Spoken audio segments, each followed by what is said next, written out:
MIDC हद्दीत मटका तेजीत मेघगर्जनेसह कारंजेची मटक्यावर फवारणी, मंथलीच्या नावाखाली खाकी वर्दीची चांदी। सोलापूर शहरातील अवैध व्यवसायाने पुन्हा जोर धरला असल्याचे चित्र पाहायला मिळत आहे। पोलीस आयुक्तपदी एम राजकुमार हे विराजमान झाल्यावर सोलापूर शहरातील अवैध धंद्यांवर त्यांची करडी नजर राहणार असल्याचं बोललं जात होते, परंतु एकूणच शहरातील चालू असलेले अवैध व्यवसाय पाहता त्यांची नजर नसल्याचे यावरून स्पष्ट होते। सोलापूर शहरातील बंद असलेल्या टपऱ्या पुन्हा सुरू झाल्यात। आकडेमोड करणाऱ्या पाट्या खुलेआम झळकू लागल्यात। सोलापूर शहरातील विशेषतः कामगार वसाहतीमध्ये मटक्याच्या पाट्या लावून अवैध व्यवसाय खुलेआम सुरू आहेत, तर दुसरीकडे शहरातील मटका तसेच सर्व प्रकारचे अवैध व्यवसाय बंद असल्याचा दावा नेहमी पोलीस प्रशासन करत असतो, पण तसे होताना दिसत नाही। शहरातील अक्कलकोट रोड, एमआयडीसी, विडी घरकुल, सदर बाजार पोलीस ठाणे आणि विशेषतः एमआयडीसी पोलीस स्टेशन परिसरात कामगार वसाहत मोठ्या प्रमाणात असल्याने मटका व्यवसाय जोमात सुरू आहे। त्यामुळे सर्वसामान्य कामगारांचे कुटुंब उद्ध्वस्त होत आहे। आता एमआयडीसी पोलीस स्टेशनच्या हद्दीमध्ये नवीन बुकी चालकांकडून हा व्यवसाय चालवला जात असल्याचं सर्वत्र बोललं जात आहे।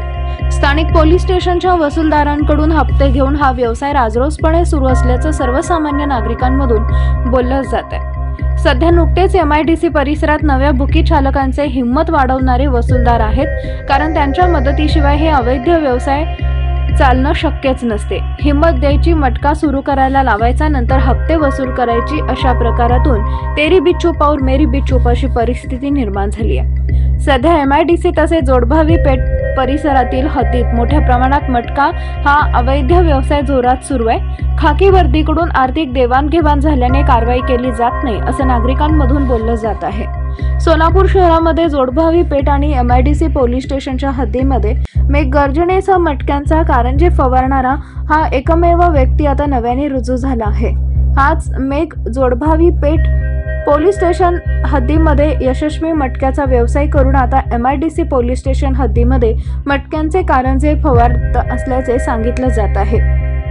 जो तो सर्वसाधारण कर्मचारी मटक्याच्या टपऱ्यांवर जाऊन धंदा बंद करा असा दमदाटी देतात, परंतु लगेच तो टपरी चालवत संबंधित व्यक्तीला फोन करून सांगतो आणि त्यांचा आर्थिक व्यवहार पूर्ण होतो। नंतर जैसे ते परिस्थिती होते आणि मटका खुलेआम चालतो, परंतु याकडे पोलीस आयुक्त एम राजकुमार हे विशेष लक्ष देतील का हे पाहावं लागणार आहे। आपल्या नावात एम राज आहे, जसा अवैध धंदा चालकांसाठी यमराज बनून आपण काम करावे हीच सर्वसामान्य नागरिकांची अपेक्षा आहे।